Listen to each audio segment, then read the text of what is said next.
Hello ನಮಸ್ಕಾರ. ಇವತ್ತು ನಡೆದಿರುವಂಥ ಕಾರ್ಯಕ್ರಮದಲ್ಲಿ ನಿಮಗೆ ಜಾಸ್ತಿ ಇಷ್ಟವಾದ ಪಾಯಿಂಟ್ ಏನು, ಮತ್ತು ನಿಮ್ಮ ಲೈಫಲ್ಲಿ ಹೇಗೆ ಇಂಪ್ಲಿಮೆಂಟೇಷನ್ ಅದು ಮಾಡ್ಕೋತೀರಾ? ಎಲ್ಲನ್ನ ಬಿಟ್ಟಾಕ್ಬೇಡಿ, ಯಾಕಂದ್ರೆ ಗೋ ಆಗುತ್ತೆ ಅದಕ್ಕೆ. So goal is important, don't forget the L ಅಂತ. ಇಲ್ಲ ಗೋವಾ ಆಗುತ್ತೆ, ಗೋವಾ ಹೋಗ್ಬೇಕು. Yes madam. ಒಂದು ಶಿಷ್ಯಂದರು 12 ಸ್ಕೂಲ್ಗಳು ಕಟ್ಕೊಂಡು ಅವ್ರ ಗುರುಗಳಾಗಿದ್ದಾರೆ.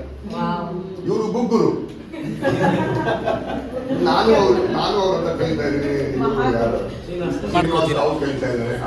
ಇವತ್ತು ನಡೆದಿರೋ ಸೆಷನಲ್ಲಿ ಕರೆಂಟ್ಲಿ ನನ್ನ ಮೈಂಡಲ್ಲಿ ತುಂಬ ಕ್ಲಟರ್ಸ್ ಇದೆ. ಬಿಕಾಸ್ ಓದೋಕ್ಕೆ ಭಾಳಷ್ಟಿದೆ, ಸಮಯ ಎಷ್ಟಿದೆ ಅಷ್ಟಕ್ಕೆ ನಾನು ಏನು ಮಾಡೋದು, ಹೆಂಗೆ ಪ್ಲ್ಯಾನ್ ಔಟ್ ಮಾಡೋದು ಅಂತ ತುಂಬ ಕ್ವೆಶನ್, ಸ್ವಲ್ಪ ಅಲ್ಲ ಜಾಸ್ತಿನೇ ಕ್ವೆಶನ್ ಮಾರ್ಕ್ಸ್ ಎಲ್ಲ ಇತ್ತು.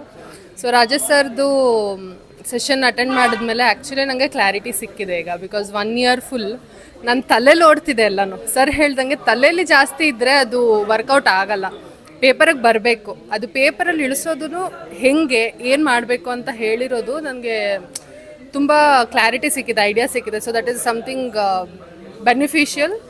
ಮತ್ತು ಅದನ್ನು ನಾನು ಖಂಡಿತವಾಗ್ಲೂ ಇವತ್ತಿಂದನೇ ಸಹ ಉಪಯೋಗಿಸಿ ಪ್ರಯತ್ನ ಮಾಡ್ತೀನಿ ಅದನ್ನು ಉಪಯೋಗಿಸೋಕ್ಕೆ.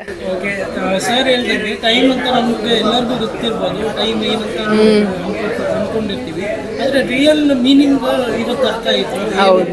ಹೌದು, ನಿಮಗೆ ಏನು ಅನಿಸ್ತದೆ? ಅದು ನಿಜವಾಗ್ಲೂ ಒಂದು ಬೇರೆ ಪರ್ಸ್ಪೆಕ್ಟಿವ್. ಅದು ಟೈಮ್ ಅನ್ನೋದು it's just nothing but a feeling ಅಂತ ಏನು ಹೇಳಿದ್ದಾರೆ, ಇಟ್ಸ್ ಆ್ಯಕ್ಚುಲಿ ಟ್ರೂ.